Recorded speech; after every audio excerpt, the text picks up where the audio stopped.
Friendly class लेके चलते हैं ना, कोई ऐसा लोड नहीं है कि भाई पूछेंगे तो बेइज्जती हो जाएगी। देखो ब्राउजर के पास पावर तो है, पर ये फाइल आई हमें दिखी नहीं फाइल, तो हम फाइल को देख सकते हैं। अब तो हमें यहाँ इस केस में क्या होता है, हमें खुद का ही कंप्यूटर एक सर्वर की तरह बनाना पड़ता है।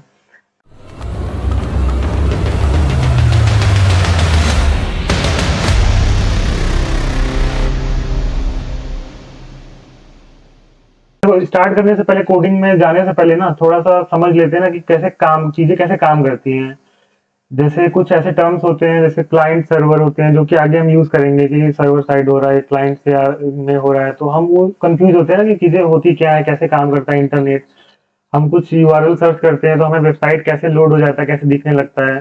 ठीक है, तो उन सब कुछ थोड़ा जान लेते हैं ताकि आगे हमें दिक्कत ना हो, क्योंकि हम वही सब पढ़ेंगे अल्टीमेटली, तो बार बार वही टर्म रिपीट होंगे ना, तो हो सकता है कि प्रॉब्लम हो समझने में।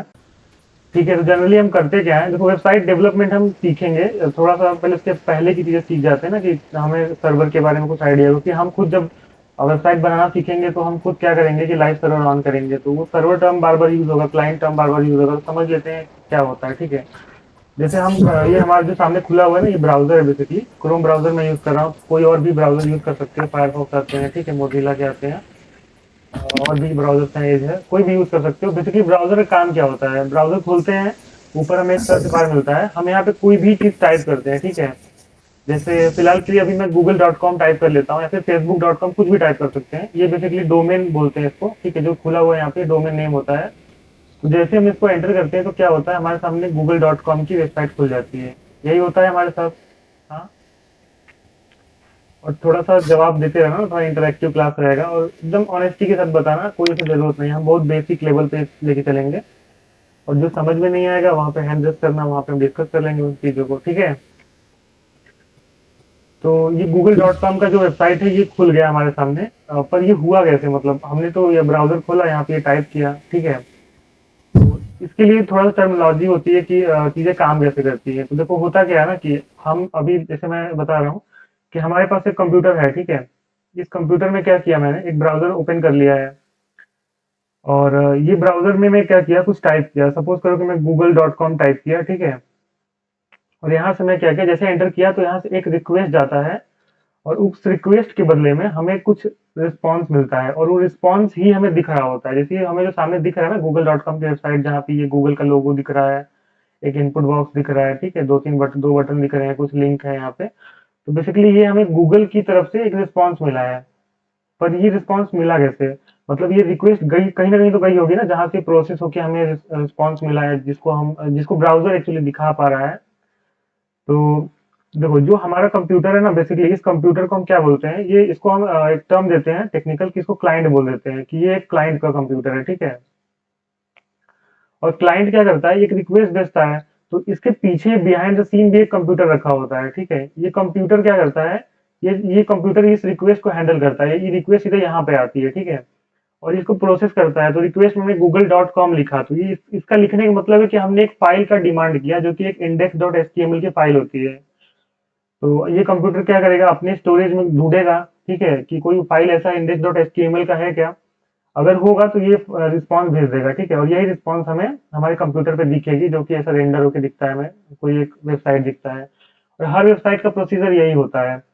तो अब बात आती है कि जो ये बिहाइंड द सीन जो ये कंप्यूटर हमें दिख रहा है ना, ये क्या होता है। ठीक है, इसको बोलते हैं सर्वर कंप्यूटर। ठीक है, ये भी एक कंप्यूटर ही होता है, इसमें कुछ प्रोसेसर लगे होते हैं, कुछ हार्डवेयर की चीजें होती हैं, जो सारी चीजों को मैनेज कर रहे होते हैं, स्टोरेज होता है यहाँ पे। तो बेसिकली ये हमारा एक सर्वर कंप्यूटर होता है, जो कि सारी चीजों को प्रोसेस करता है। तो अब बात आती है कि भाई कंप्यूटर, ये तो हमारा कंप्यूटर क्यों नहीं सर्वर है, तो हमारा कंप्यूटर भी सर्वर हो सकता है, लेकिन प्रॉब्लम होती है कि हमारा ये जो सर्वर कंप्यूटर होता है 24/7 एक्टिवेट रहता है, क्योंकि कभी भी रिक्वेस्ट आ सकती है, इसको कभी भी हैंडल करना पड़ सकता है रिक्वेस्ट को। तो ये 24/7 क्या होता है, ये एक्टिवेट रहता है, तो इसीलिए इसको हम बोलते हैं सर्वर कंप्यूटर। इसकी जो हार्डवेयर होती है, काफी ज्यादा अच्छी चीजें लगी होती हैं, जो कि सब हर एक तरह के रिक्वेस्ट को हैंडल कर पाती हैं। तो इतना समझ में आया किसी को कैसे ये चीजें, रिक्वेस्ट रिस्पॉन्स कैसे होता है। Yes sir. Yes sir. ठीक है, तो आगे बढ़ते यस। हैं। देखो अब होता क्या है ना, कि अब बात आती है कि हमने google.com टाइप किया, और google.com टाइप करने के बाद ये कंप्यूटर तक रिक्वेस्ट गया कैसे, मतलब किसी को तो कुछ ना कुछ आया होगा ना, मतलब कोई तो यहाँ भेजा होगा रिक्वेस्ट, तो बेसिकली ये इंटरनेट के थ्रू जाता है। इंटरनेट को कैसे पता कि google.com वाला कंप्यूटर ही है जहाँ पे हमने रिक्वेस्ट भेजा है? मैं कंप्यूटर टर्म यूज़ कर रहा हूँ, बस ये एक्चुअली में ऐसा दिखता नहीं है, सर्वर कुछ अलग दिखता है, तुम लोग इसके बारे में रिसर्च कर लेना। बेसिकली क्या होता है कि प्रोसेसर वगैरह होते हैं वहाँ पे, बस मॉनिटर नहीं होता। हम मॉनिटर का काम डिस्प्ले कराना होता है और सर्वर पे डिस्प्ले का कोई काम नहीं है, तो वहाँ पे ये मॉनिटर नहीं होता है, बाकी सर्व कंप्यूटर की सारी चीज़ें वहाँ पे होती हैं। हाँ, तो यहाँ पे क्या है, google.com सर्च किया तो किसी को तो आइडिया हुआ ना google.com कैसे वहाँ तक जाता है, google.com से उस कंप्यूटर को सर्च कैसे हुआ? किसी को कुछ पता है इसके बारे में? Yes sir. Yes sir. बताओ क्या क्या है? सर एक पोर्ट नंबर लौटता है जिस पोर्ट के थ्रू हमारी रिक्वेस्ट जाती है सर्वर के पास। ओके, ठीक है, पोर्ट नंबर से हम नहीं जाते हैं। देखो बेसिकली क्या होता है ना कि सर जितने भी कंप्यूटर, देखो और भी लोग हैं जो, हाँ, किसी को दिक्कत है क्या? मैं बताऊँ सर हेलो कैसे सर। होता है? हाँ बताओ। जैसे हमने कुछ मैसेज वगैरह टाइप किया तो सबसे पहले ये हमारे जब हमने इंटर किया तो मैसेज हमारा इलेक्ट्रिकल सिग्नल के थ्रू जाता है नियरेस्ट टावर के पास। ठीक है। पहले मतलब इंटरनेट से कनेक्ट होना चाहिए ये सब करने के लिए, तो ये नियरेस्ट टावर के पास जाएगा। तो ये नियरेस्ट टावर क्या करता है, इलेक्ट्रिकल सिग्नल से और जहाँ पे हमारा सर्वर होगा वहाँ के नियरेस्ट टावर पे उसके थ्रू इलेक्ट्रिकल सिग्नल के थ्रू वहाँ टावर पे रिसीव होगा। उसके बाद ये टावर क्या करता है, ये सर्वर को भेजता है, फिर सर्वर से रिस्पॉन्स लेता ठीक है है, मैं समझ गया। कि यही पूछना था ना कि ये हाँ गूगल सर। डॉट कॉम कैसे जाता है? ठीक है, वो तो ठीक है, इंटरनेट के थ्रू जाता है, जो वायर्ड तुम बता रहे हो टावर के थ्रू होके जाता है, वो पूरा प्रोसेस एक इंटरनेट की होता है ना, मतलब वो इंटरनेट एक पार्ट है। पर मैं ये पूछ रहा था कि गूगल डॉट कॉम, ये कंप्यूटर का नाम गूगल डॉट कॉम कैसे पड़ा? कौन, किसी कंप्यूटर का नाम तो गूगल डॉट कॉम हो नहीं सकता है। ठीक है, अब बात करते हैं, एक टर्म होता है ना आईपी एड्रेस। हेलो? हाँ सर, हाँ सर। यस ठीक सर। है, सर तो बोलिए एक टर्म सर। होता है आईपी एड्रेस। तो जितने भी डिवाइसेस, डिवाइसेस मतलब कंप्यूटर, मोबाइल, जितनी भी चीजें इंटरनेट से कनेक्टेड है, उनको एक एड्रेस अलॉट होता है। वो उस एड्रेस को बोलते हैं IP address, internet protocol address. ठीक है, तो हर कंप्यूटर के पास एक आईपी एड्रेस होता है, और ये हम जो google.com रिक्वेस्ट करते हैं ना, वो पहले तो इस आईपी एड्रेस को फाइंड करता है। उसके बाद अब आईपी एड्रेस मिल गया, मतलब उस कंप्यूटर का एड्रेस मिल गया, तो वहां पे रिक्वेस्ट इजीली भेज सकता है, वहां से रिस्पॉन्स हमें इजीली मिल जाता है। समझ आया इतना? हाँ जी सर, समझ आ गया। यस सर, आया समझ। अब जो हमने हम्म। सर्च किया, हमने तो ये google.com सर्च किया, आईपी एड्रेस तो सर्च किया नहीं। और आईपी एड्रेस होता कैसा है? देखो, किसी भी कंप्यूटर, तो अपने कंप्यूटर का आईपी एड्रेस खोज सकते हो, ये कुछ इस तरह से होता है ना, 192.168 पॉइंट ऐसा करके कुछ करके होगा, 4 ऑक्टेट का होता, 4 डिजिट ऐसा होता है ना, 4 फील्ड्स होते हैं इसमें। तो ये देखो, याद किसी को नहीं होता, हमें भी याद नहीं है। google.com का भी कुछ आईपी एड्रेस होगा जो कि हमें याद नहीं है। तो जो यहाँ पे रोल आता है ना, यहाँ पे बेसिकली रोल आता है डीएनएस का। किसी ने सुना है ये टर्म डीएनएस के बारे में? ये सर सुना हुआ है। Yes sir. हाँ बताओ, नितेश, तुमको कुछ बताना है क्या? यस सर पता है। नहीं, बस सुने, नाम सुने। ओके, मतलब डिटेल में नहीं पता कि क्या होता है? नहीं। किसी को आइडिया है जो अभी हाल में बता रहे थे? Yes sir. Yes sir. हाँ, ये बताओ। Domain name name system sir, basically web पे जो नेम देते हैं वेबसाइट को, यूआरएल को, हाँ। वो आईपी एड्रेस से भी बनता है। और वैसे जैसे google.com है, वो डॉट कॉम मतलब कॉमर्शियल वेबसाइट है और गूगल कंपनी का नाम है। और वैसे ही यहाँ पे आईपी एड्रेसेस के फॉर्म में भी डोमेन नेम नेमिंग होती है। ओके, ठीक है, थोड़ा सा और इसको इजी करते हैं। देखो होता क्या है ना, जैसे हम एक और एग्जांपल लेते हैं। हाँ वरुण, कुछ बताना है क्या तुमको?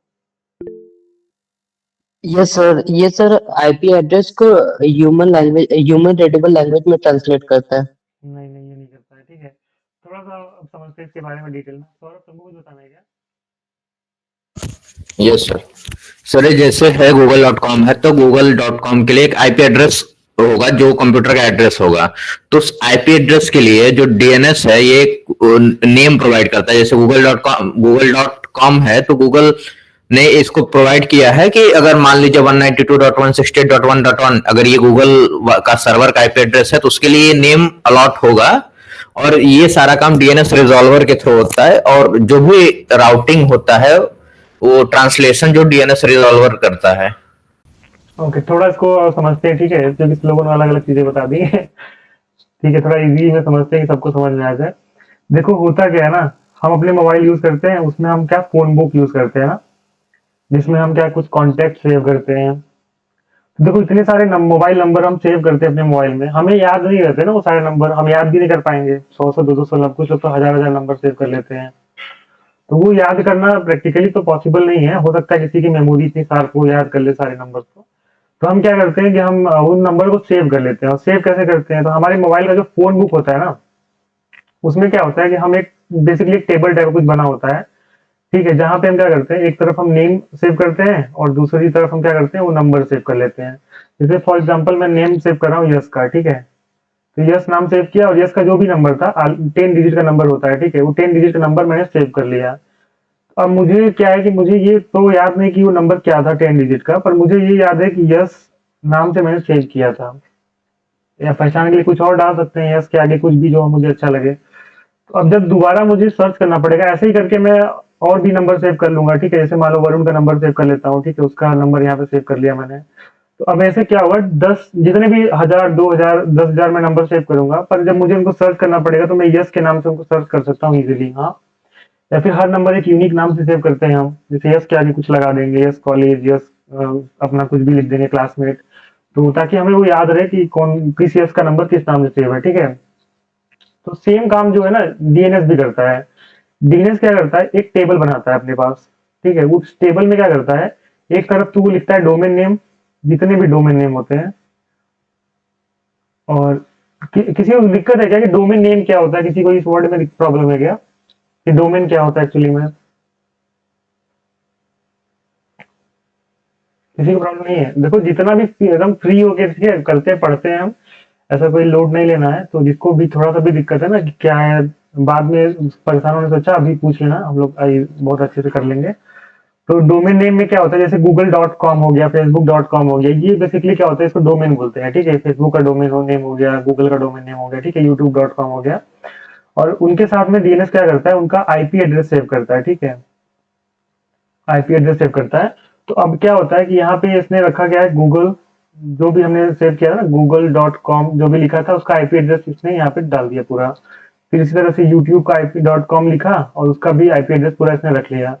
तो अब क्या होता है कि हमारा जो भी यहाँ से हम रिक्वेस्ट करते हैं कंप्यूटर अपने ब्राउजर के थ्रू google.com, तो ये रिक्वेस्ट पहले जाता है डीएनएस के पास, ठीक है, क्योंकि डीएनएस के पास ही तो आईपी एड्रेस रखा हुआ है, हमें तो आईपी एड्रेस याद नहीं है। तो डीएनएस के पास जाता है और डीएनएस चेक करता है, अच्छा google.com का आईपी एड्रेस ये वाला था, तो अब ये क्या करता है, उसको ये कंप्यूटर तो ढूंढ लिया कि आईपी एड्रेस है, इस पे मुझे रिक्वेस्ट ये वाला भेजना है। तो अब क्या होता है कि अब ये डीएनएस क्या करता है, ये जो रिक्वेस्ट आगे भेजता है ना ये कंप्यूटर को, तो उसके आईपी एड्रेस के थ्रू ये रिक्वेस्ट आगे फॉरवर्ड कर देता है। बेसिकली फोन बुक की तरह ही डीएनएस भी एक टेबल मेंटेन करता है, जहाँ पे डोमेन नेम रखता है और उसके आगे क्या करता है, उसका आईपी एड्रेस रखता है, ताकि वो समझ पाए कि google.com का एड्रेस आईपी एड्रेस क्या है। क्लियर हुआ? Yes yes sir. Yes sir. Okay, किसी को कोई प्रॉब्लम होगा तो तुरंत बताना, ठीक है, क्योंकि आगे ऐसा दोबारा फिर करेंगे तो प्रॉब्लम होगा ना, ठीक है, एक ही चीज बार बार पढ़ेंगे तो अब देखो एक्चुअली प्रैक्टिकली क्या होता है कि ये आईपी एड्रेस के थ्रू भी तो हम सर्च कर सकते हैं, google.com के थ्रू कर रहे हैं, काम कर रहे हैं, पर आईपी एड्रेस के थ्रू सर्च करेंगे तो ये काम करेगा कि नहीं, ये मैं थोड़ा प्रैक्टिकली दिखाना चाहता था। तो इसके लिए मैं क्या एक दो आईपी एड्रेस फाइंड किया था, जैसे 8 पॉइंट समथिंग कुछ लिखेंगे ना, ये आईपी एड्रेस हमें गूगल डीएनएस का मिलेगा, ठीक है। देखो इसको मैंने आईपी एड्रेस सर्च किया, मुझे देखो यहाँ पे cdns.google करके कोई वेबसाइट खुल के आ गई। यहाँ पे अगर मैं यहाँ पे कुछ लिखूँ google.com लिख देता हूँ मान लो, तो अब मुझे क्या होता है, यहाँ पे देखो कुछ मुझे क्वेरी का कुछ रिजल्ट मिला, यहाँ पे देखो छोटा सा एक डेटा में पड़ा हुआ है कुछ आईपी एड्रेस। मैं इसको सर्च करता हूँ, देखो ये आईपी एड्रेस मैंने सर्च किया, ये कोई ऐसा डोमेन नेम नहीं है, मैंने इसको सर्च किया तो मेरे सामने क्या खुल के आया, जो google.com खुल के आया, ठीक है। तो और भी हो सकते हैं ना, जैसे मैं फ्लिपकार्ट के मुझे आईपी एड्रेस मिला था, तो मैं उसको भी 1 मिनट खोल के दिखाता हूँ।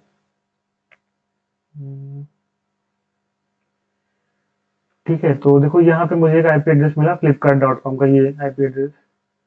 तो इस आईपी एड्रेस को सर्च करते हैं थोड़ा सा, ठीक है। देखो यहाँ पे मैंने कोई वो नहीं लिखा है, flipkart.com वगैरह कुछ नहीं लिखा है, यहाँ पे मैंने बस एक आईपी एड्रेस सर्च किया है ना, जो 1.103.243.32.90 करके है, इसको मैंने सर्च किया और देखो मेरे सामने flipkart.com खुल के आ गया। तो समझ आया कि डीएनएस कैसे काम करता है और कैसे रिक्वेस्ट जाता है, कैसे रिस्पॉन्स मिलता है। Yes sir. ये समझ आ गया कैसे क्लाइंट काम करता है। क्लाइंट मतलब हमारा कंप्यूटर जो होता है क्लाइंट होता है, जहाँ पे हम रिक्वेस्ट भेजते हैं और जहाँ से हमें रिस्पॉन्स मिलता है वो उसको हम सर्वर बोल देते हैं। वो सर्विस देता है हमें, उसको सर्वर बोलते हैं, वो हर समय ऑन रहता है, एक्टिवेट रहता है।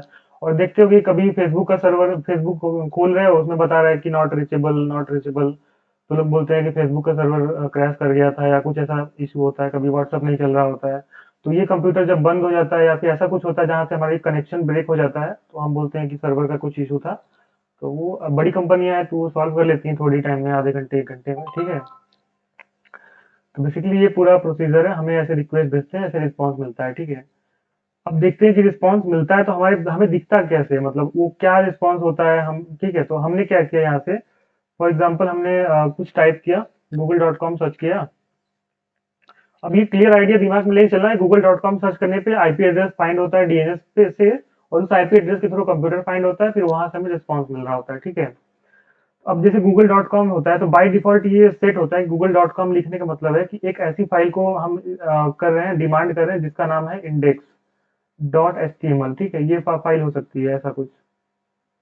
और अभी हम जब सीखेंगे बनाना इंडेक्स HTML सीखना स्टार्ट करेंगे तो फाइल भी देखेंगे कि क्या फाइल का नाम हो सकता है। तो index.html की फाइल सर्वर पे ढूंढा जाता है, सर्वर बाय डिफॉल्ट ये सेट होता है, ठीक है। कोई भी वेबसाइट हम सर्च करते हैं, facebook.com करते हैं, कोई भी वेबसाइट सर्च करते हैं तो ये डिफॉल्ट होता है कि index.html की फाइल सर्वर पे वो खोजेगा और हमें वहीं से रिस्पॉन्स मिलेगा। इसमें क्या होता है, HTML की फाइल में क्या होता है, कुछ HTML के कोड लिखे होते हैं और हमें और भी फाइल्स मिल रही होती है साथ साथ में। तो उन फाइल्स के हम बाद में देखेंगे कि अभी हम स्टार्ट करें तो हम HTML को लेके चलते हैं कि हमें दिखने के लिए बेसिकली HTML की फाइल मिलती है जहाँ पे हम CSS का कुछ कोड लिखा होता है, जावास्क्रिप्ट पे कुछ कोड लिखा होता है, तो हमें वो ये तीनों फाइल मिल रही होती है, ठीक है। यहाँ google.com के सर्वर से हमें रिस्पॉन्स मिल रहा होता है। हाँ शिवम बताओ। तो जैसे बताया आपने कि google.com पहले आईपी एड्रेस फाइंड करेगा, फिर उसके बाद आईपी एड्रेस से वो सर्वर पे जाएगा। हम्म। तो सर ये मतलब आईपी एड्रेस कैसे फाइंड करेगा, ये कहाँ पे स्टोर होता है आईपी एड्रेस? सर्वर का करता है IP address find? Domain name system होता है, एक ऐसी ऑर्गेनाइजेशन है जो कि ये पूरा काम देखती है। तुमको डोमेन, अगर मुझे कोई नई वेबसाइट के लिए डोमेन खरीदना है तो मैं वहीं पे जाऊंगा। अब बहुत सारे अलग अलग साइट है, जैसे GoDaddy हो गया और नेम सर और नेम चीफ कैसे कुछ होता है, मुझे याद नहीं आ रहा नाम। तो वहां से हम खरीदते हैं। तो बेसिकली ये सारी चीजें डीएनएस के थ्रू ही मैनेज होती है। ये एक ऑर्गेनाइजेशन है जो सारा काम देखती है, ठीक है। जो स्टोर करती है टेबल, हाँ टेबल वगैरह मेंटेन करना, ये सब काम वो करती है। अब टेबल कैसे मेंटेन करती है वो तो बिहाइंड द सीन वो जाना है, ठीक है। हम एक अंडरस्टैंडिंग के लिए ऐसा लेके चल सकते हैं कि ऐसा कुछ होता है, समझ आया? ठीक है सर, समझ आ ठीक गया। है। तो अब क्या होता है कि index.html की फाइल हमें मिलती है तो हमने क्या किया, ये हमारा कंप्यूटर था, हमने यहीं से रिक्वेस्ट किया था। इसके अंदर हमने क्या किया, बेसिकली ब्राउजर को ऑन किया था ना, ब्राउजर खोला था, उसमें हमने रिक्वेस्ट किया था, ठीक है। तो अभी जब हमें index.html की फाइल मिली तो हमें तो HTML कोड आता नहीं है, मतलब एज अ ह्यूमन बीइंग मैं मानूं कि हम HTML कोड पढ़ सकते हैं पर वो कैसा दिखेगा ये थोड़ी एज्यूम कर लेंगे। अगर हमारे पास कोई हेडिंग आया तो हम हेडिंग पढ़ सकते हैं, समझ सकते हैं कि अच्छा यहाँ पे हेडिंग है। अगर मुझे HTML आती है तो, नहीं आती तो भी नहीं समझ पाएंगे। तो हम समझ जाएंगे कि यहाँ पे हेडिंग हो सकता है, यहाँ पे कोई बटन हो सकता है, पर हम एग्जैक्टली दिखेगा कैसे वो तो हम समझ नहीं पाएंगे, हम तो कर नहीं रहे हैं। तो ये सारा काम जो होता है ना हमारा ब्राउजर कर रहा होता है। और ब्राउजर के पास ये सुपर पावर होती है, ब्राउजर को लोग हल्के में ले लेते हैं, पर ब्राउजर के पास ये पावर होती है वो HTML कोड को एक और टर्म आता है यहाँ पे आता है रेंडर, ठीक है। तो रेंडर को हम अभी इजी में ले चलते हैं, दिखाना होता है बेसिकली। रेंडर का क्या मतलब होता है कि दिखाना। तो वो HTML का जो भी फाइल मिलता है हमें वो ब्राउजर हमारा रेंडर करता है, मतलब दिखाता है हमें। तो ब्राउजर के पास क्या होता है ना कि HTML की फाइल पढ़ पाता है, ब्राउजर जावास्क्रिप्ट की फाइल भी पढ़ पाता है। हम इसको आगे देखेंगे कि ब्राउजर में हम जावास्क्रिप्ट का कोड चला पाते हैं। वो कैसे चलाते हैं वो जब जावास्क्रिप्ट पढ़ेंगे तब हम अच्छे से देख लेंगे। अभी के लिए क्या होता है कि ब्राउजर के पास HTML समझता है, इतना हम लेके चल रहे हैं अंडरस्टैंडिंग आगे। चलो, तो अभी क्या करते हैं, प्रैक्टिकल सेशन के लिए थोड़ा सा एक समझ लेते हैं। जैसे अगर मैं फ्लिपकार्ट कुछ सर्च किया, ठीक है, flipkart.com, तो यहाँ से मुझे क्या हुआ, एक फाइल मिली होगी HTML CSS और जावास्क्रिप्ट की, जो कि HTML हमारा ये जो दिख रहा है हमें सामने वो दिखा रहा है, इनमें जो कलर वगैरह दिख रहा है हमें CSS के थ्रू आ रहा है। और जो देखो यहाँ पे चीजें फंक्शन कर रही हैं, जैसे ये देखो ना, यहाँ पे मैं ऐसे क्लिक कर रहा हूँ तो ये मूव कर रहा है, यहाँ से बटन पे क्लिक करूंगा कुछ होगा, ठीक है। नीचे जाऊंगा यहाँ पे कुछ अलग अलग, यहाँ पे क्लिक करूंगा तो क्लोज हो जाएगा ये, ठीक है। ऐसा कुछ जो भी है यहाँ पे क्लिक करके हम इसको आगे कराउजल को, इसको कराउजल बोलते हैं बेसिकली। तो ये flipkart.com खुला, यहाँ पे हमें कोई एक फाइल मिली होगी HTML की बेसिक अंडरस्टैंडिंग, जहाँ जो हमें दिखा रही है, इसमें जो स्टाइलिंग वगैरह डिजाइन जो दिख रहा है ये CSS से आ रहा है और जावास्क्रिप्ट की तरफ फंक्शनलिटीज काम कर रही है। इस पे क्लिक करेंगे तो ये ओपन हो गया, इस पे क्लिक करेंगे तो क्लोज हो जाएगा, ठीक है ऐसा। तो अब हम समझ, देखो ब्राउजर के पास पावर तो है पर ये फाइल आई हमें दिखी नहीं फाइल, तो हम फाइल को देख सकते हैं। अभी हम एक छोटा सा लेके चलते हैं कि HTML की फाइल कैसे देखते हैं। तो बेसिकली क्या होता है ना, किसी भी वेबसाइट पे जाना, ठीक है, यहाँ पे राइट क्लिक करना, राइट क्लिक करोगे तो नीचे तुम्हें दिखेगा इंस्पेक्ट करके एक सेक्शन, किसी में इंस्पेक्ट एलिमेंट होगा, किसी में कुछ अलग अलग होगा। तो ये जो इंस्पेक्ट वाला चीज है, इस पे ओपन करोगे ना तो तुम्हारे सामने कुछ खुलेगा राइट साइड में, ये नीचे भी खुल सकता है, कहीं भी खुल सकता है। देखो यहाँ पे क्या है ना, हमें देखो कुछ कोड दिख रहा है, ये देखो, ये पूरा HTML का कोड है, देखो यहाँ लिखा हुआ डॉक टाइप HTML। थोड़ा जूम कर देता हूँ, अब क्लियर दिख रहा है तुम लोग को? Yes sir. ठीक है, तो बेसिकली क्या हुआ, ये यही फाइल हमें मिली, ठीक है, जो फाइल मिली, देखो नीचे हमारी स्टाइलिंग दिख रहा है, हमारा पूरा CSS का जो भी कोड था ये दिख रहा है हमें नीचे, ये क्या क्या कोड अप्लाई हुआ है इसमें, ये सब दिख रहा है हमें, ठीक है। और साथ में हमें जावास्क्रिप्ट भी मिलती है, हम जाके बेसिकली ये हम इसको डेवलपर टूल बोलते हैं, ठीक है, डेव टूल बोलते हैं इसको। किसी भी हर ब्राउजर में अवेलेबल होता है, कोई भी ब्राउजर है उसमें खोल के देख सकते हो, ऐसे राइट क्लिक करना, इंस्पेक्ट पे क्लिक करना, तो ये डेव टूल ओपन हो जाएगा। यहाँ पे जो पहला सेक्शन होता है ना एलिमेंट का, ये बेसिकली हमें HTML की चीजों को हम यहाँ से इंस्पेक्ट कर सकते हैं। इंस्पेक्ट मतलब कि जैसे हम देखना चाहते हैं कुछ चीजें अब सही से अप्लाई हो रही है कि नहीं वेबसाइट पे डेवलपमेंट करते टाइम पे, तो वो हम यहाँ से देख सकते हैं, हम चीजों को चेंज भी कर सकते हैं यहाँ से, ऐसे जानने के लिए। हमको जानना है कि ये वाला कलर अच्छा लगेगा या कोई और कलर अच्छा लगेगा, तो एक तरीका क्या है कि मैं कोडिंग करते हुए वो कलर अप्लाई कर दूं, या फिर अगर चेक ही करना है तो मैं सीधे यहाँ पे आऊंगा, ये जो भी कलर मुझे चेंज करना है वो कलर मैं चेंज कर दूंगा यहाँ से। और यहाँ पे कंसोल होता है जो जावास्क्रिप्ट का कोड एग्जीक्यूट करता है। एक बेसिक अंडरस्टैंडिंग के लिए अगर मैं 2+3 करता हूँ, देखो ये हमें रिजल्ट में 5 देता है, क्यों? क्योंकि ये समझता है 2+3 एक एक्सप्रेशन है जो कि जिसका रिजल्ट क्या होने वाला है, ये हमें दे देता है, ठीक है। और यहाँ पे सोर्स में जाएंगे तो हमें सारी फाइल देखो यहाँ पे दिख रही है, कौन कौन सी फाइल हमें मिली दिख रहे हो, जावास्क्रिप्ट फाइल मिली दिख रहे हो, यहाँ पे सब कुछ दिख रहा है हमें। तो अभी के लिए बेसिकली एलिमेंट टैब पे हम बोलते हैं, क्लिक करते हैं जहाँ पे हमें HTML समझना है। तो यहाँ पे क्या होता है ना कि देखो सारे HTML के टैग्स को हम देख सकते हैं, हम इनको पढ़ेंगे, कोई सा लोड नहीं लेना, कुछ समझ नहीं आया तो कोई बात नहीं, हम इनको आगे एक एक चीज देखेंगे, क्या है ये ID क्या है, div क्या है, सब देखेंगे, ठीक है।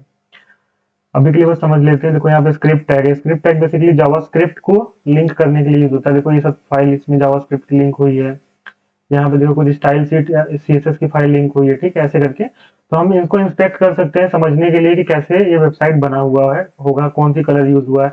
और इस पे देखो, यहाँ देखो लेफ्ट साइड में ऊपर देखो टॉप पे दिख रहा है, ये वाला जो बटन है, इस पे क्लिक करोगे तो तुम किसी भी चीज की जानकारी चाहिए ना ये वेबसाइट पे, तो वहां पे लेके जाना। जैसे मुझे अगर जानना है कि ये कौन सा कलर यूज हुआ है यहाँ पे, तो मैं लेके जाऊंगा, देखो यहाँ पे क्लिक करता हूँ। देखो मुझे अगर ये जानना हुआ तो मैं यहाँ पे क्लिक करूंगा, मुझे देखो ये पूरा यहाँ पे खुल के आ गया, और ऐसे करके मैं देखो पूरा ये नैप बार खुल के आ गया। अब इसमें मैं देख सकता हूँ कि कौन सा कलर यूज हुआ है, ऐसा करके देखो यहाँ पे ये मुझे कलर मिल गया, ये वाला कलर।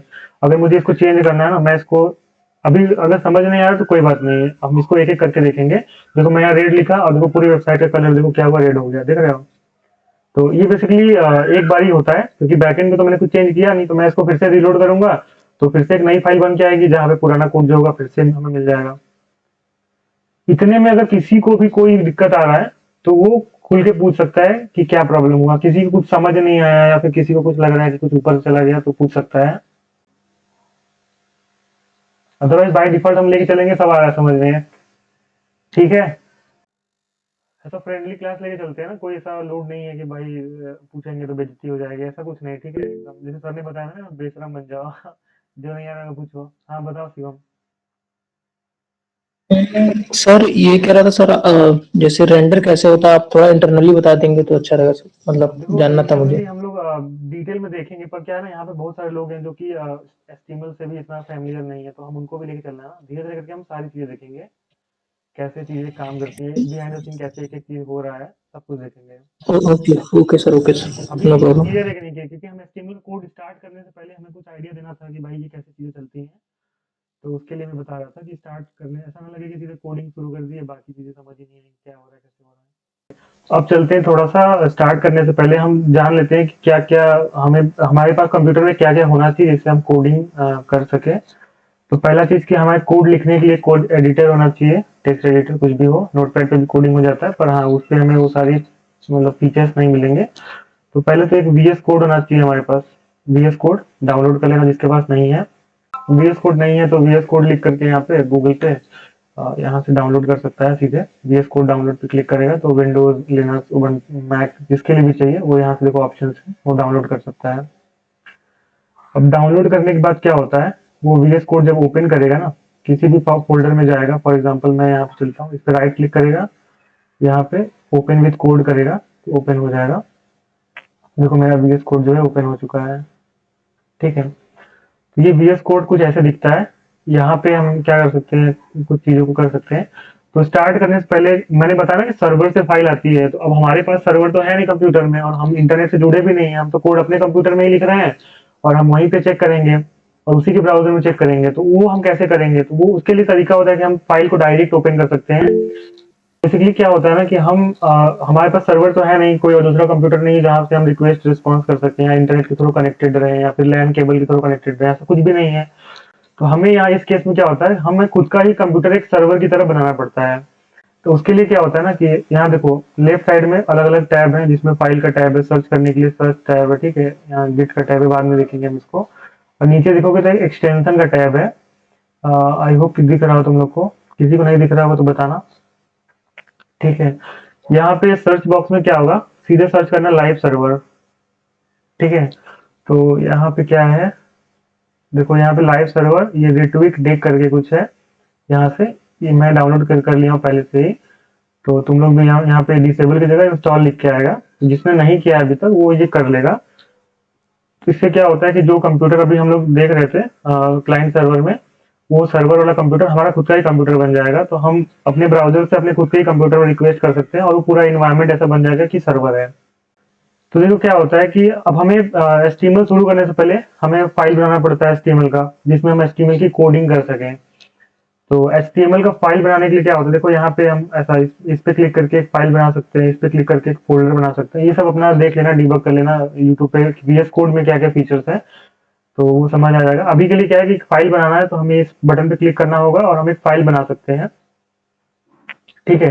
तो देखो जैसे मैं बताता ना कि पहले सबसे पहले क्या होता है कि हमारा जो सर्वर होता है वो index.html की फाइल भेजता है। अगर कोई राउट में सिर्फ .com है या कुछ ऐसा है, तो वो पहले index.html की फाइल ही भेजता है।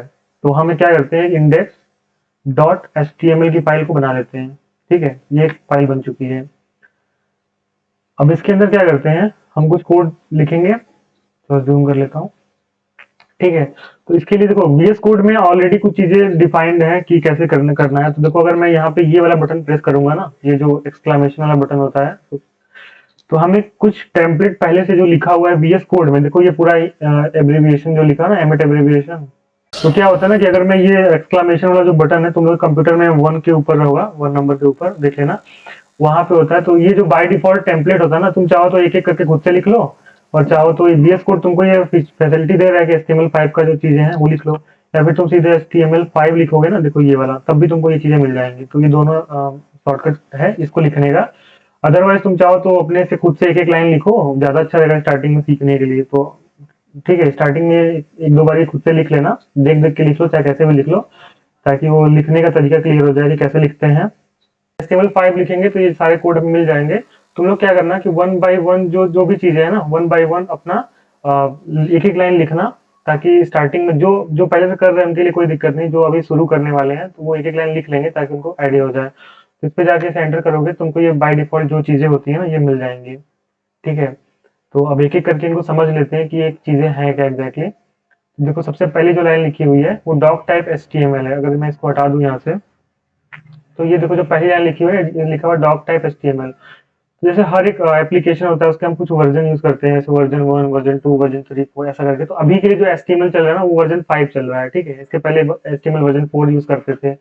तो हर वर्जन में क्या होता है ना कुछ फीचर्स एक्स्ट्रा डाल दिए जाते हैं, कुछ फीचर्स हटा दिए जाते हैं, ऐसा करके। तो HTML5 में ये जो लिखने का मतलब होता है ना, तो हम ब्राउजर को बता रहे होते हैं कि हम HTML यूज कर रहे हैं और जो वर्जन 5 वाला HTML है ना वो यूज कर रहे हैं, ताकि अब अगर मैं कुछ लिखूं तो वो पिछले वाले HTML के वर्जन से कॉन्फ्लिक्ट ना करे।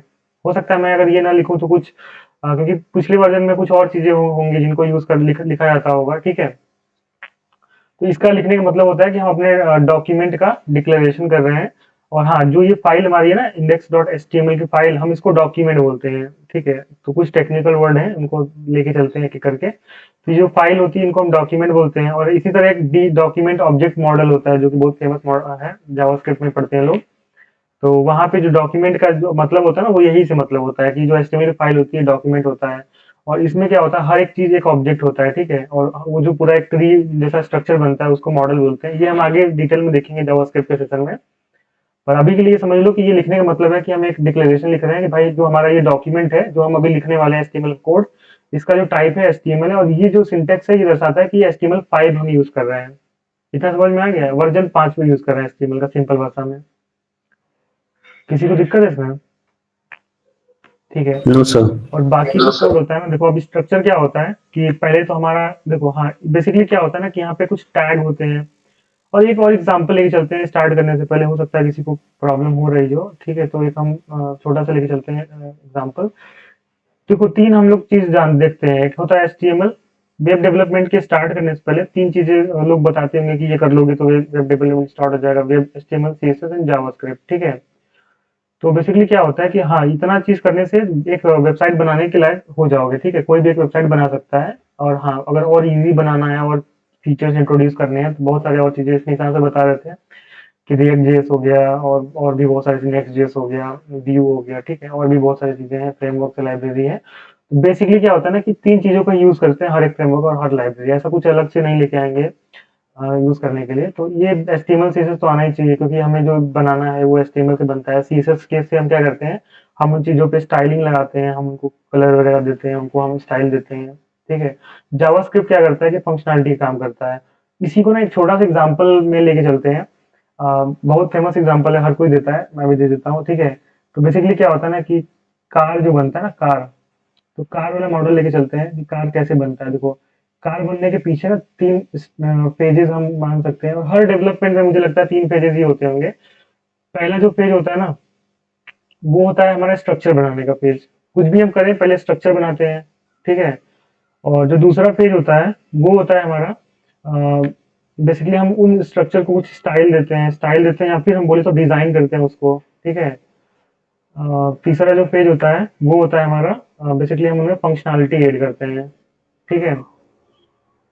तो ये 3 फेज हर एक डेवलपमेंट में होता है। अभी मैं कार लेके चल रहा हूँ, कुछ भी मोबाइल फोन डेवलपमेंट का देख लो, पहले क्या करते हैं, पहले मोबाइल का स्ट्रक्चर बनाते होंगे, फिर उसमें कुछ कलर वगैरह डालते होंगे बढ़िया दिखने के लिए, फिर उसमें फंक्शनैलिटी डालते होंगे, प्रोसेसर लगाते होंगे, और भी चीजें लगाते होंगे, कैमरा लगाते होंगे फंक्शनैलिटी के लिए, ठीक है?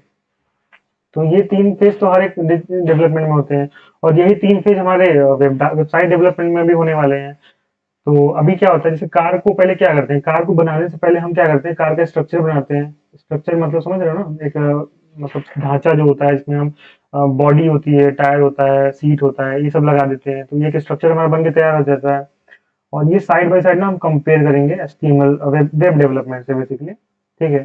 तो अगर मैं देखूं यहाँ पे वेबसाइट डेवलपमेंट, तो इसमें भी 3 पेजेस होने वाले हैं। पहला पेज होगा क्या, ये निकाल लेता हूँ, स्ट्रक्चर हो जाएगा, ठीक है? तो ये 3 फेजेस हमारे पास वेबसाइट डेवलपमेंट में भी होने वाले हैं। तो देखो, कार का डेवलपमेंट में क्या होता है, पहले तो देखो यहाँ पे अगर हम स्ट्रक्चर की बात करें, तो वेब डेवलपमेंट में जो स्ट्रक्चर होता है उसके लिए हम क्या करते हैं, एचटीएमएल यूज करते हैं। एचटीएमएल एक लैंग्वेज है।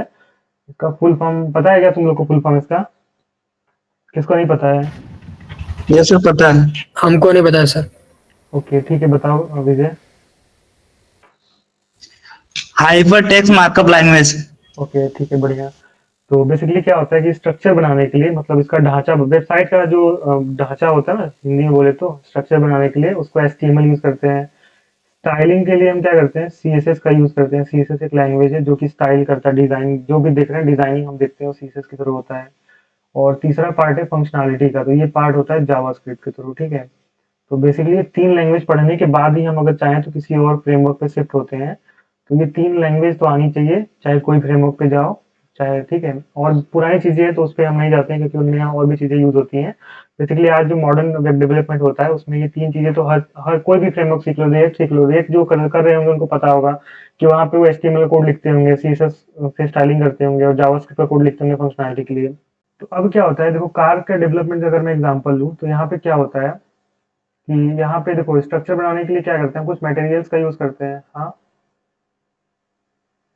कुछ मटेरियल्स का यूज करते हैं जिससे हम ये कार का स्ट्रक्चर बना रहे होते हैं। मटेरियल मतलब, जैसे अगर मैं देखूँ, मैं मेटल यूज करता हूँ, मेटल में कुछ भी हो सकता है ना, आयरन हो सकता है, कुछ भी हो सकता है, जिनसे हम बॉडी बनाते हैं, कार का जो बॉडी होता है बनाते हैं। फिर टायर के लिए हम कुछ रबर यूज करते हैं, ठीक है? फिर हम सीट बनाने के लिए कुछ मटेरियल यूज करते हैं, कोई मुझे नहीं पता क्या होता है, पर फोम वगैरह कुछ हो सकता है ऐसा। फिर और क्या, कुछ प्लास्टिक के मटेरियल्स यूज करते हैं कुछ बनाने के लिए, ठीक है, सीट वगैरह बनाने के लिए। और ग्लास यूज़ करते हैं जिससे हम उसका जो शीशा होता है वो बनाते हैं, ठीक है? तो बेसिकली और भी मटेरियल्स होते होंगे, हम समझ रहे हो ऐसे मटेरियल्स यूज़ करते हैं हम कार को डिज़ाइन मतलब कार का मॉडल मतलब स्ट्रक्चर बनाने के लिए, ठीक है? और यही चीज़ें हम यूज़ कर रहे होंगे एक वेबसाइट बनाने के लिए। अभी हम जैसे स्ट्रक्चर की बात कर रहे हैं ना, तो स्ट्रक्चर पे टिके ना खाली, तो एचटीएमएल में भी हम स्ट्रक्चर की बात कर रहे हैं अभी। स्ट्रक्चर बनाने के लिए क्या यूज़ करते हैं? तो यहाँ पे मटेरियल यूज़ करते हैं, यहाँ पे हम टैग बोलते हैं उनको, ठीक है? हम टैग्स कुछ यूज़ करते हैं। वो टैग्स क्या हो सकते हैं? देखो कुछ हमारे पास हो सकते हैं हेडिंग बनाने के लिए हो सकते हैं ना, वेबसाइट में क्या होता है मतलब अब वेबसाइट में सीट बनाने तो जाएँगे नहीं, तो वहाँ पे हम हेडिंग बनाने के लिए यूज़ करते हैं। कुछ हमारे पास वेबसाइट पे कुछ बटन होते हैं जिस पे हम क्लिक करते हैं तो कुछ काम होता है, तो वो बटन बनाने के लिए कुछ यूज़ होता है। और क्या? और हमारे पास कुछ इनपुट हो सकता है जहाँ पे हम अपना डेटा इनपुट करते हैं मतलब डालते हैं और उसको सबमिट करते हैं।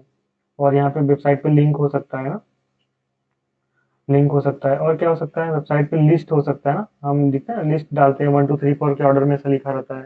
तो और भी चीज़ें होती हैं, ठीक है? पर हम इनको बेसिकली लेके चलते हैं।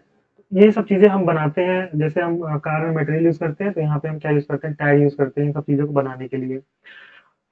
अब देखो ये जो टैग्स है ना, ये कैसे काम करते हैं हम एक-एक करके देखेंगे। हेडिंग के लिए कौन से टैग यूज़ करते हैं, जैसे यहाँ मेटल में हम कई तरह के मेटल्स यूज़ कर सकते हैं। तो हम वेबसाइट में क्या होता है हेडिंग में हम कई तरह के हेडिंग्स यूज़ कर सकते हैं, वो हम देखेंगे आगे। बटन कैसे बनाते हैं, इनपुट कैसे बनाते हैं, लिंक कैसे लगाते हैं वेबसाइट पे, लिस्ट कैसे लगाते हैं। और हाँ, हम वेबसाइट पे कुछ इमेजेस लगा सकते हैं, तो इमेजेस के लिए ऐसा होता है ना, इमेजेस या फिर वीडियो होता है, वीडियो भी देखते हो या फिर कुछ ऑडियो फाइल्स होती हैं, तो ये सब हम लगाते हैं, ठीक है? तो ये इन सबको देखेंगे डिटेल में कि कैसे हम लगाते हैं।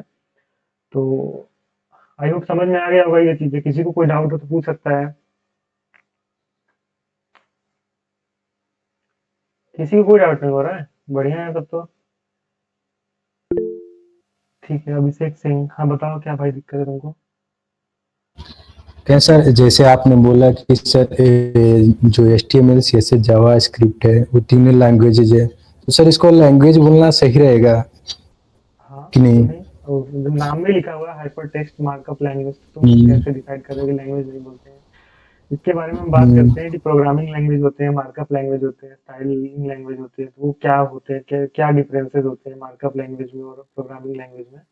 देखो क्या होता है ना कि एचटीएमएल बेसिकली स्ट्रक्चर बनाने का, मार्कअप मतलब क्या है? बेसिकली हम एक स्ट्रक्चर बनाते हैं उसको यूज करके किसी भी चीज का, वेबसाइट का बेसिकली बनाएंगे और किसका बनाएंगे।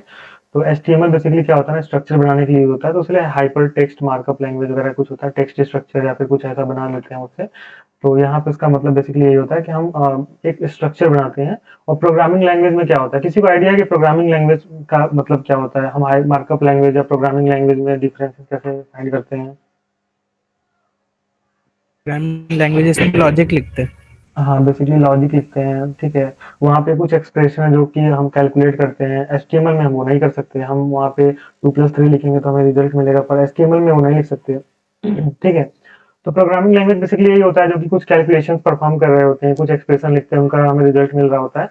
तो वो उसको हम बोल देते हैं कि वो एक प्रोग्रामिंग लैंग्वेज है। और मार्कअप लैंग्वेज में क्या होता है, ये सब चीज़ें हम नहीं कर सकते, तो हम उनको बेसिकली स्ट्रक्चर बनाने के लिए यूज़ करते हैं। एचटीएमएल ही मार्कअप लैंग्वेज है, ठीक है? और भी लैंग्वेजेस होते हैं, तो अभी के लिए हम एचटीएमएल ही लेके चल रहे हैं। समझ आया किसी को कुछ दिक्कत? No sir, okay sir. ठीक है। तो और अगर कुछ लगे तो पूछना, अगर फिर भी कुछ लगे तो थोड़ा सा अपने से गूगल सर्च वगैरह करना, ठीक है? कुछ आइडिया मिलेगा इसके बारे में।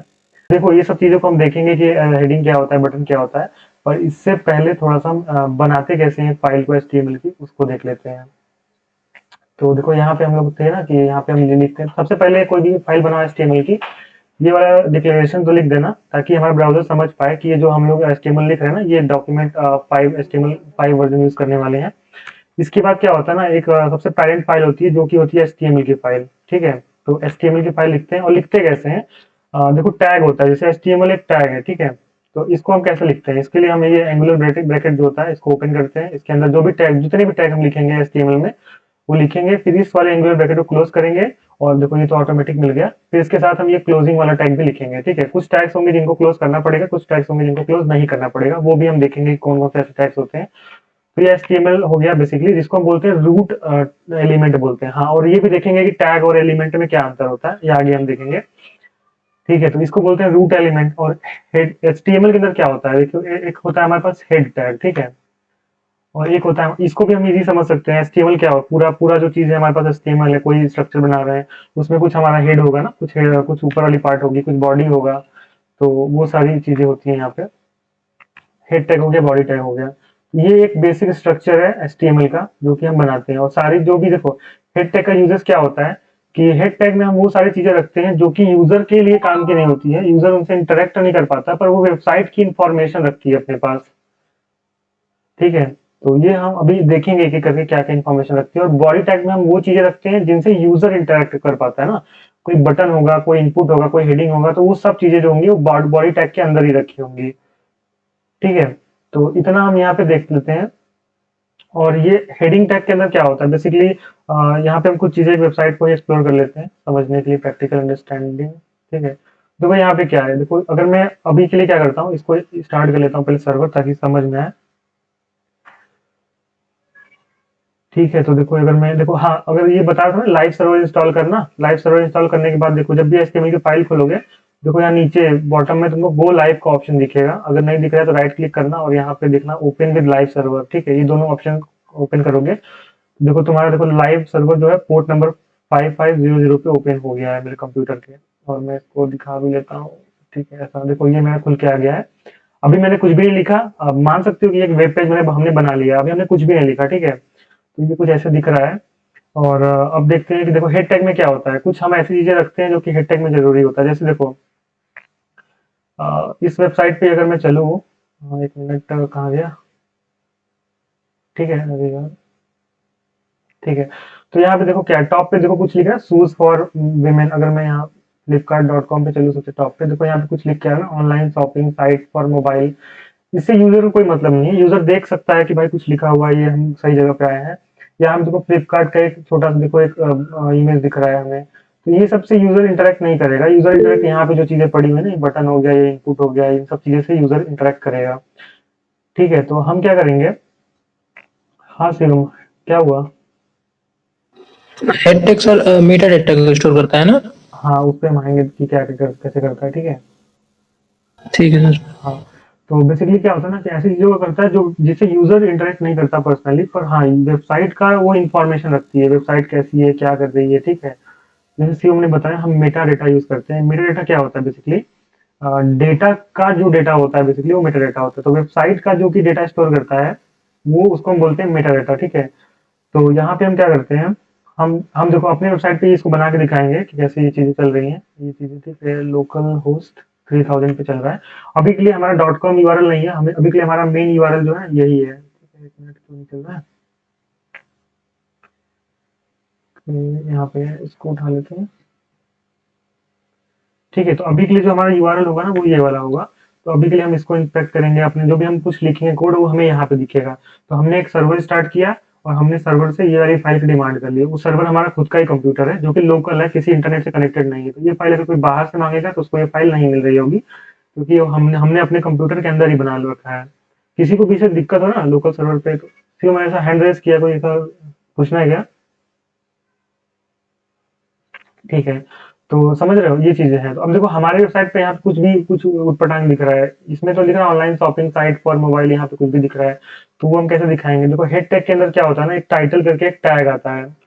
ठीक है, तो टाइटल टैग को भी सेम लिखते हैं, ओपनिंग टैग होता है, टाइटल लिखो। और VS कोड में अच्छी बात है कि ये हमें बता देता है कैसे क्या चीजें हैं, हमें सोल्यूशन मिल जाता है। तो इसे वो लिखोगे और यहाँ पे हम मान लो लिख लेते हैं कि लर्निंग HTML या फिर ठीक है HTML फ्रॉम HSD।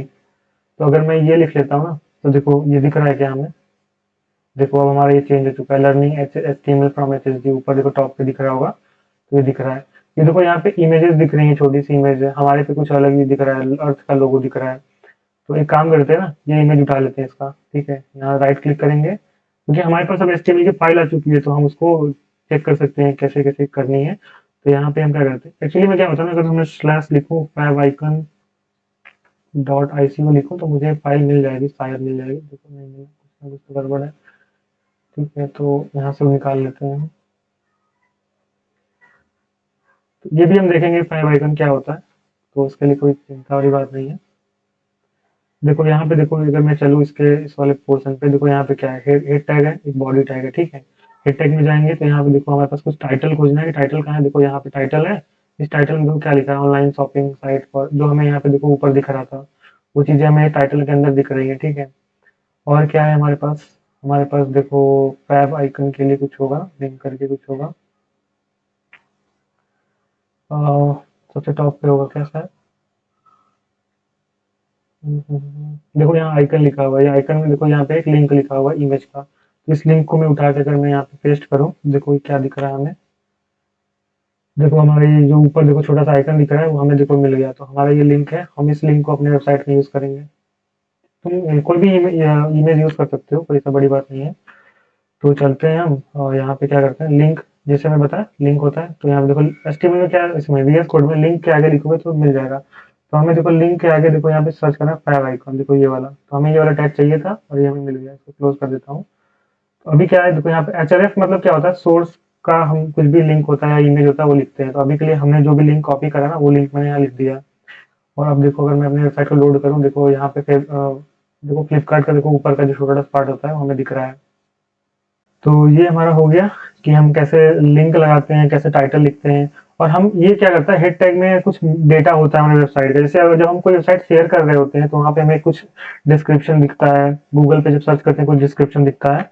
तो उसके लिए हमारे पास एक मेटा टैग होता है ना, मेटा टैग होता है इसमें। तो अगर मैं मेटा लिखूँ, देखो यहाँ मेटा दिख रहा है, मेटा डिस्क्रिप्शन के लिए हो गया। और भी चीजें होती हैं, इनको पढ़ना एक एक करके क्या होता है, ठीक है। तो मेटा, ठीक है। तो अब क्या होता है कि ये जो हेड टैग होता है ना, कुछ मेटा डेटा स्टोर करता है वेबसाइट के लिए। तो मेटा लिखना है यहाँ पे। तो देखो यहाँ पे मेटा डिस्क्रिप्शन के लिए आ जाएगा, व्यू पोर्ट के लिए आ जाएगा, सब कुछ देखो यहाँ। वीपी मतलब होता है view port. View port basically हमारा जो हमें जो दिख रहा होता है सामने ना, ये जो हमारा दिख रहा है यहाँ पे, ये हमारा व्यू पोर्ट है, ठीक है। इसको व्यू पोर्ट बोल सकते हो। तो ये व्यू पोर्ट के लिए कैसा होना चाहिए, स्केलिंग क्या होना चाहिए, ये सब हम देखेंगे आगे एक एक करके। तो अभी के लिए क्या होता है, डिस्क्रिप्शन में मैं चलता हूँ। यहाँ पे मैं कंटेंट क्या दिखाना चाहता हूँ, तो मैं लिख सकता हूँ कि this is our learning session, ठीक है। कुछ भी लिख दो यहाँ पे, ठीक है। तो ऐसा लिख दिया। तो ये बेसिकली एक मेटा टैग है जो कि कुछ हमारे वेबसाइट में कुछ डिस्क्रिप्शन रखा हुआ है। यूजर से इनसे कोई मतलब नहीं है। ये जब हमारा वेबसाइट गूगल पे हम लोग इसको लॉन्च करेंगे या कहीं होस्ट करेंगे, तो वहाँ पे कुछ होता है ना, जो कोई वेबसाइट जो होती है सबसे ऊपर दिख रही होती है, कुछ नीचे दिखती है सर्च करने पे। तो वो कैसे डिसाइड होता है, तो वो बेसिकली इन सब चीजों से डिसाइड होता है। इनको हम बाद में देखेंगे अच्छे, अभी के लिए हम अंडरस्टैंडिंग के लिए समझ लेते हैं खाली। तो ये हम कुछ मेटा डेटा बोलते हैं इसको, मेटा रख लेता है, फिर कुछ लिंक रख लेता है जो हमारा फैब आइकन बोलते हैं इसको, ठीक है। फैब आइकन रख लेता है जो ऊपर दिखता है, कुछ टाइटल रख लेता है। तो अभी समझ में आ रहा है ना कि कैसे चीजें काम कर रही हैं। किसी को कुछ दिक्कत है तो बताओ यार, बाद में ऐसा ना रहे। हाँ, सबको क्लियर है? Yes sir. चलो यार बढ़िया, ठीक है। तो ये बेसिकली होता है। अब हमें ये मैनुअली टाइप करना पड़ता है, तुम चाहो तो खुद से करो, लेकिन हमें ये चीजें जो है ना VS कोड प्रोवाइड करता है। तो मैं इसको लिखूंगा और हमें ये डायरेक्टली मिल जाएगा, ठीक है। देखो यहाँ टाइटल में मिल चुका है। तो हम ये टाइटल चेंज कर लेते हैं। क्या लिखें टाइटल, लर्निंग विद HST, ठीक है। ऐसा, ठीक है। ये हो गया हमारा। अब देखो ये बेसिकली हेड टैग के बारे में इंफॉर्मेशन मैंने बता दी। किसी को भी जो और जानना है हेड टैग के बारे में, जैसे व्यू पोर्ट हो गया, मैं बताया व्यू पोर्ट हो गया, इसमें हम बता देते हैं कि डिवाइस का विड्थ कैसा रहेगा, इनिशियल स्केलिंग क्या रहेगी, जूम कितना रहेगा, ये सब चीजें हम यहाँ बता देते हैं जो कि हमें आगे काम आती है। हाँ, इनकोडिंग क्या है, जैसे हम हमारा जो कोडिंग है वो UTF-8 का इनकोडिंग है। इसके बारे में और देखना, इसका बेसिकली इतना खास कुछ यूजेस है नहीं, बस इनको जानकारी के लिए समझ लेना। तो ये बेसिकली हेड टैग के बारे में पूरी इन्फॉर्मेशन, ठीक है, मैं बता चुका हूँ जहां तक मुझे लगता है। किसी को भी कुछ ऐसा लग रहा है तो वो पूछ सकता है अभी भी, ठीक है। तो यहाँ लिंक भी बना देते हैं, अच्छा दिखना चाहिए हमारा वेबसाइट, ठीक है। लिंक फैब आइकन, यहाँ पे मैं क्या करता हूँ, ये लिंक डाल देता हूँ। तो ये हमारा वेबसाइट दिखने लगा ठीक ठाक। अब देखो क्या हुआ, हेड टैग में वो सारी चीजें हो गई जो कि वेबसाइट का डेटा स्टोर करने के लिए हम कर सकते थे। अब देखो यहाँ पे बॉडी टैग है। तो अब मैं बताया जैसे कि बॉडी टैग में हम वो चीजें रखते हैं जो कि जिससे यूजर इंटरेक्ट करता है। तो अब बॉडी टैग के बारे में जान लेते हैं कि बॉडी टैग में क्या क्या, ऐसे मैं बताया हेडिंग होता है, बटन होता है, इनपुट होता है, फॉर्म होता है, और भी चीजें होती हैं। तो उनको हम एक एक करके देख लेते हैं। तो बेसिकली जो नहीं जानते, जिन्होंने स्टार्ट किया, तो वो क्या कर सकते हैं कि उनके आइडिया देने के लिए मैं एक वेबसाइट खोल लेता हूँ, उसमें जितने भी एलिमेंट्स होंगे हम उन एलिमेंट्स के लिए देख लेते हैं कि कैसी चीजें होती है, ठीक है। तो मैं एक वेबसाइट खोल लेता हूँ, एक्चुअली अपना ही खोल लेता हूँ ताकि बाद में दिक्कत ना हो, ठीक है।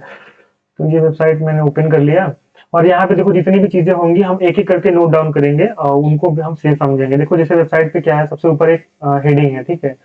तो हेडिंग के लिए देखो HTML में क्या होता है ना, 6 तरह के हेडिंग्स अवेलेबल हैं। अगर यहाँ पे देखो, इसको बोलते हैं H1, H2, H3, H4, H5, H6, ठीक है।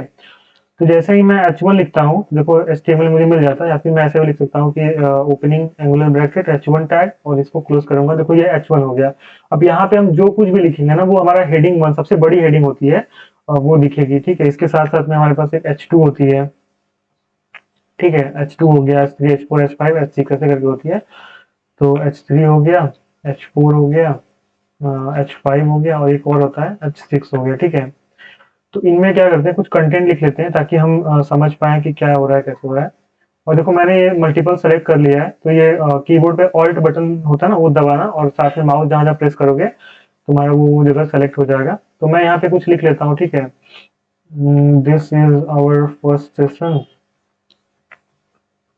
ठीक है। अब देखते हैं इन सब हेडिंग्स का बिहेवियर कैसा होता है, हमारी वेबसाइट पे ये सब हेडिंग्स कैसे दिखेंगी।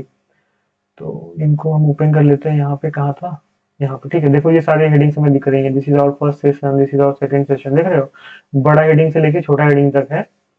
तो इस तरह से हमारे पास 6 हेडिंग्स अवेलेबल हैं, हम यूज कर सकते हैं। और ऐसा नहीं कि हम ये बड़ा हेडिंग दिखाने के लिए बड़ा हेडिंग यूज करते हैं, कुछ ऐसी चीजें होती हैं जिनको हमें यूज करना पड़ता है जिससे कि वेबसाइट हमारा जो है गूगल पे अच्छे तरीके से चल पाए। तो वहां पे बोलते हैं ना, हम सर्च इंजन ऑप्टिमाइजेशन बोलते हैं। जो नहीं जानते कोई बात नहीं, हम बाद में देखेंगे इसको अच्छे से। तो वहां पे ये चीजें काम आती हैं। देखो हर वेबसाइट, हर एक पेज पे एक H1 होना चाहिए, ऐसा नहीं कि 50 तो H1 बड़ा टैग जहां जहां जरूरत पड़ा यूज कर लिए। हम इन सबको ना, ये जो छोटा वाला हेडिंग है, इनको भी हम बड़ा वाला हेडिंग की तरह दिखा सकते हैं, उससे भी बड़ा दिखा सकते हैं CSS का हेल्प लेके। तो बेसिकली ये जो टैग्स होते हैं इनका कुछ मतलब होता है। तो H1 टैग एक पेज पे एक होना चाहिए, ठीक है। यहाँ पे कुछ आते भी है ना, जैसे अगर मैं यूज करूँ SEO प्रो एक्सटेंशन होता है, इसको हम बाद में देखेंगे कैसे ही बनाते हैं। देखो यहाँ बता रहा है कि हमने हमारे वेबसाइट पे कितने सारे टैग्स यूज हुए हैं, ठीक है। अगर मैंने एक से ज्यादा टैग यूज कर लिया, यहाँ पे H1 को मान लो 2 बार मैंने यूज कर लिया, ठीक है। तो यहाँ पे देखो ये हमें बताएगा कि देखो H1 टैग जो है 2 बार यूज हुआ है, जो कि गड़बड़ है। देखो यहाँ पे देखो H1 टैग 2 बार यूज हुआ है, जो कि रेड कलर में आ रहा है, शायद दिख रहा होगा तुम लोग को। तो ये SEO के लिए अच्छा नहीं है।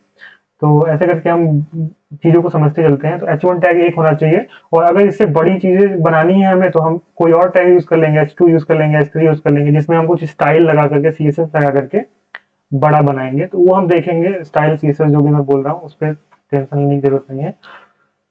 तो ये हमारा हो गया H1 टैग, ठीक है। हेडिंग टैग, बेसिकली कितने हेडिंग टैग्स होते हैं उनको हम देख लेते हैं। ये ठीक है। उसके बाद क्या हुआ, देखो यहाँ पे भी कुछ लिखा हुआ है, ये बेसिकली बड़ा दिख रहा है पर ये हेडिंग नहीं दिख रहा है, ठीक है। ये कुछ छोटा मोटा चीज है, तो इसको हम पैराग्राफ बोल सकते हैं, ठीक है। यहाँ पे देखो एक फोटो दिख रहा है, यहाँ पे एक इमेज दिख रहा है, ठीक है। यहाँ पे और क्या, यहाँ पे देखो एक लिंक दिख रहा है, इस पर मैं क्लिक करूंगा तो किसी दूसरी जगह चला जाऊंगा। देखो नीचे देखो, यहाँ पे लिंक के बारे में बता भी रहा है कि ये लिंक है क्या एक्चुअली में। तो ये लिंक हो गया। तो अभी के लिए समझते हैं इमेज कैसे दिखाते हैं वेबसाइट पे, ठीक है। हेडिंग समझ में आ गया सबको ना। हेलो, किसी को दिक्कत है हेडिंग के बारे में? No sir. No sir. हाँ देखो, अभी इमेज दिखाने के लिए क्या होता है ना, मैं इसको डिलीट कर देता हूँ, या फिर एक काम करता हूँ, इसको भी रहने देता हूँ, ठीक है। यहाँ पे मैं कमेंट पास कर देता हूँ। और हाँ, VS कोड में कमेंट करने के लिए ये जो सिंटेक्स होता है ना, ये सिंटेक्स यूज कर लेना, कमेंट तुम्हारा हो जाएगा। तो यहाँ पे मैं लिख देता हूँ, ये हेडिंग के लिए है, हेडिंग एलिमेंट्स। और हाँ, एक चीज और समझ लेते हैं, मैं बोला ना टैग और एलिमेंट में अंतर क्या होता है। तो देखो टैग क्या होता है ना, एक मिनट, टैग वर्सेस एलिमेंट, ठीक है। तो देखो बेसिकली क्या होता है ना, कि हमारे पास जितने भी, जैसे जो भी हम लिखते हैं, जैसे H1 लिखा मैंने, तो H1 क्या है ना, अगर मैं इसको हटा दूं, H1 देखो ये जो चीज दिख रहा है तुमको ना, ये एक टैग है बेसिकली, ठीक है। और जब H1 टैग को मैं क्लोज कर दूंगा ना, जो क्लोजिंग टैग होता है H1 का, ये वाला, तो अब ये एक एलिमेंट बन चुका है। तो बेसिकली टैग क्या होता है, टैग मतलब ये जो H1 एक टैग है, इसमें ओपनिंग टैग हो गया, ये जो बोलते हैं इसको क्लोजिंग टैग बोलते हैं। इन दोनों के बीच में हम कुछ कंटेंट रखेंगे, ठीक है। तो ये जो तीनों का पार्ट होता है ना, मिक्सर होता है। जैसे क्या, ये जो तुम्हारा टैग ओपनिंग टैग हो गया, और ये तुम्हारा कंटेंट हो गया, प्लस क्लोजिंग टैग हो गया, इन तीनों का कॉम्बिनेशन को हम बोलते हैं एलिमेंट। अब क्लियर है, किसी को कोई डाउट है क्या? और ये क्वेश्चन मेरे से पूछा गया था इंटरव्यू में कि what is the difference between tag and element. तो ये छोटी मोटी चीजें हैं पर ये पूछी जाती हैं। आई होप कि सबको क्लियर हो गया। तो बेसिकली टैग क्या होता है, ये जो दिख रहा है ना, ओपनिंग टैग, क्लोजिंग टैग, और इनके बीच का कंटेंट, इन दोनों को अगर मैं कंबाइन कर दूंगा तो ये बेसिकली एलिमेंट हो जाएगा। तो ये ऐसे काम करता है। अभी के लिए मैं कमेंट कर देता हूँ इसको भी। हाँ, हम लोग इमेज देखने वाले थे। तो बेसिकली क्या होता है ना, कि इमेज और वीडियो इसी में देख लेंगे हम लोग। इमेज एंड वीडियो कैसे दिखाते हैं वेबसाइट पे। देखो इमेज दिखाने के लिए क्या होता है ना, इमेज टैग होता है। तो अगर मैं यहाँ पे IMG टैग बोलते हैं इसको, IMG लिखता हूँ तो IMG में मुझे इसको हटा देता हूँ। तो बेसिकली ये टैग हम लोग लिखते हैं इमेज दिखाने के लिए। इसमें क्या होता है ना, और एक टर्म और है एट्रीब्यूट जिसको बोलते हैं। एट्रीब्यूट मतलब क्या है कि किसी भी इमेज या कोई भी टैग कोई भी एलिमेंट दिखा रहे हैं तो उसकी कुछ प्रॉपर्टीज होती हैं, उनको हम एट द मोमेंट वही दिखा देते हैं, तो उनको हम बोलते हैं, ऐसा एट्रीब्यूट बोलते हैं। जैसे यहाँ पे इमेज में क्या होता है, मुझे कौन सी इमेज दिखानी है, जैसे IMG टैग में क्या होता है, ये इमेज दिखाने के लिए यूज होता है, पर कौन सी इमेज दिखानी है तो उसके लिए एट्रीब्यूट होता है जिसको बोलते हैं SRC। तो SRC के अंदर हमको जो भी इमेज दिखानी होती है हम उसका लिंक दे देते हैं। तो अभी के लिए देखो मेरे एसेट्स के फोल्डर में मैंने 1-2 इमेजेस और ये वीडियो वगैरह रख लिया है, तो मैं इसको अभी यूज करूंगा। तो अगर मैं देखो स्लैश लिखता हूँ तो मुझे एसेट का फोल्डर का दिख रहा है स्ट्रक्चर, इसके अंदर चलता हूँ, मुझे देखो ये दिख रहा है HTML.jpg, ठीक है। मैं इस इमेज को यूज कर लिया और देखो मैं अगर वेबसाइट पे चलता हूँ तो मुझे ये इमेज शायद दिख रही हो, देखते हैं कहाँ है। ठीक है, देखो ये मेरा HTML का देखो इमेज जो है दिख रहा है यहाँ पे। ठीक है, तो ऐसे हम इमेजेस दिखाते हैं, ये टैग यूज करते हैं। और हाँ, एक और एट्रीब्यूट होता है जो कि कुछ ज्यादा इंपॉर्टेंट है अगर मान लें तो ये एट्रीब्यूट हम बोलते हैं, इसको ऑल्ट बोलते हैं। ऑल्ट का क्या मतलब होता है, ऑल्टरनेटिव का मतलब होता है। अभी हम देख लेते हैं, अगर मैं इसमें लिख लेता हूँ कि दिस इज इमेज, ठीक है, ऐसा करके लिख लेता हूँ, कुछ भी लिख सकते हैं जिसका मीनिंगफुल थोड़ा सा मतलब हो। तो इसका मतलब क्या होता है, देखो अभी अगर वेबसाइट चलते हैं तो यहाँ ऑल्ट का कोई यूजेज नहीं है ना। तो अगर अगर मैं ये इमेज का गलत लिख दिया हूँ, अगर मैं जेपी खाली लिख दिया हूँ जो कि ऐसा इमेज है नहीं मेरे पास, तो देखो मुझे यहाँ पे क्या दिख रहा है, दिस इज इमेज, जो कि मेरा ऑल्ट टैग में लिखा हुआ था ना, ऑल्ट एट्रीब्यूट के अंदर लिखा हुआ था यहाँ पे।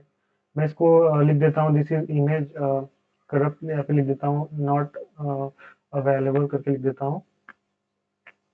ठीक है, देखो यहाँ पे क्या दिख रहा है, this is image not available. तो ऑल्ट का मतलब यही होता है कि ऑल्टरनेट, ठीक है।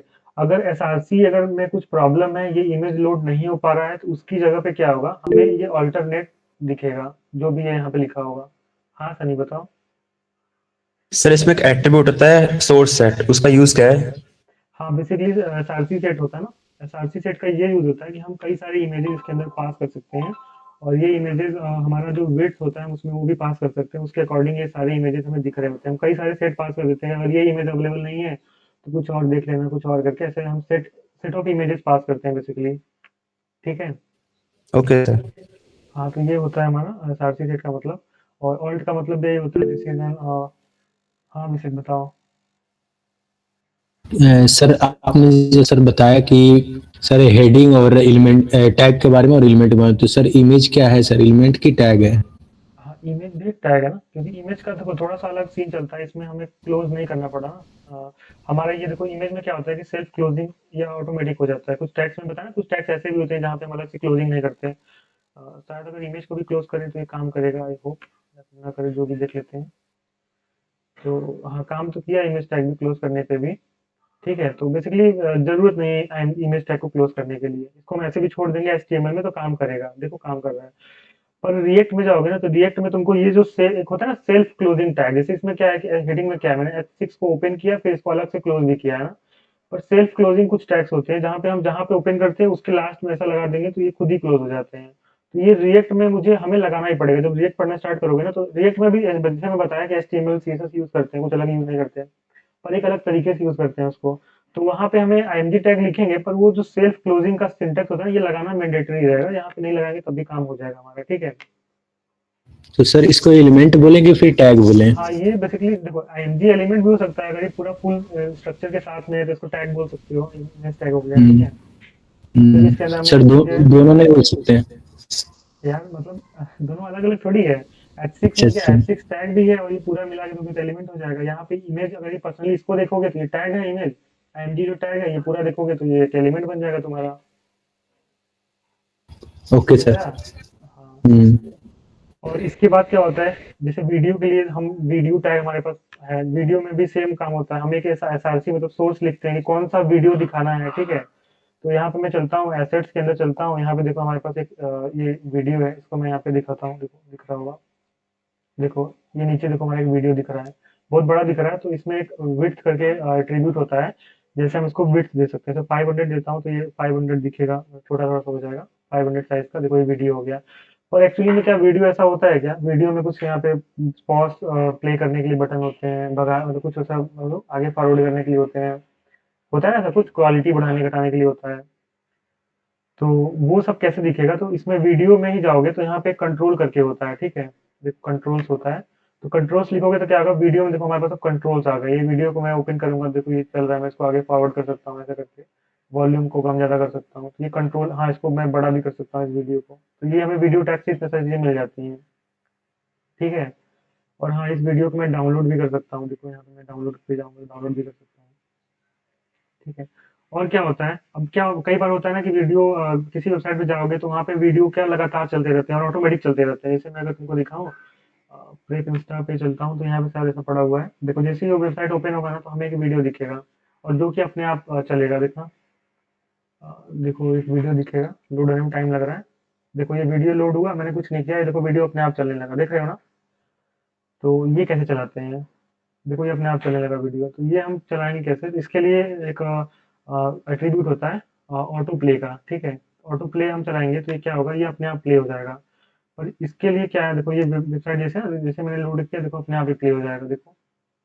तो ये ऑटो प्ले हो गया। इससे क्या होता है, ऑटो प्ले हो जाता है। पर ऑटो प्ले तब तक नहीं होगा जब तक ये म्यूटेड नहीं होगा, ठीक है। तो हमें यहाँ पे एक और प्रॉपर्टी, एक और एट्रीब्यूट होता है म्यूटेड करके, वो पास करना होता है। तो अब देखो क्या हुआ, जैसे ही मेरा देखो वेबसाइट लोड होगा, वो वीडियो देखो अपने आप प्ले हो गया, देख रहे हो, मैंने कुछ नहीं किया, या देखो अपने आप चलने लगा जो भी चीजें थी इसकी, ठीक है। अब कंट्रोल्स मैं चाहता हूँ, हटाना चाहता हूँ, देखो यहाँ पे कंट्रोल दिख रहा है, मुझे दिखाना उसकी तरह जो अभी हम लोग खोले थे। तो यहाँ से कंट्रोल वाला चीज हटा दूंगा, या फिर कंट्रोल बराबर ऐसा करके फॉल्स लिख दूंगा, ऐसा ही शायद होता है, फॉल्स लिख दूंगा तो शायद ही कंट्रोल ना दिखे हमें। अब एक्चुअली में कुछ दिख रहा है, कुछ अलग ही होगा, देख लेंगे मैं इसको भी। तो कंट्रोल को अगर हटा दूंगा तो मुझे यहाँ पे कंट्रोल देखो नहीं दिख रहा है, पर वीडियो अभी भी प्ले और पॉज हो रहा है, ठीक है। तो बेसिकली ऐसे और भी मतलब चीजें हैं उनमें, जो सर्च करना थी, थोड़ा थोड़ा खुद से पढ़ना तो क्लियर हो जाएगा। और भी बहुत सारे टैग्स हैं जो कि हम देखेंगे। थोड़ा सा रेस्ट दे देते हैं, काफी ज्यादा हो गया, लगता है खिंचा गया।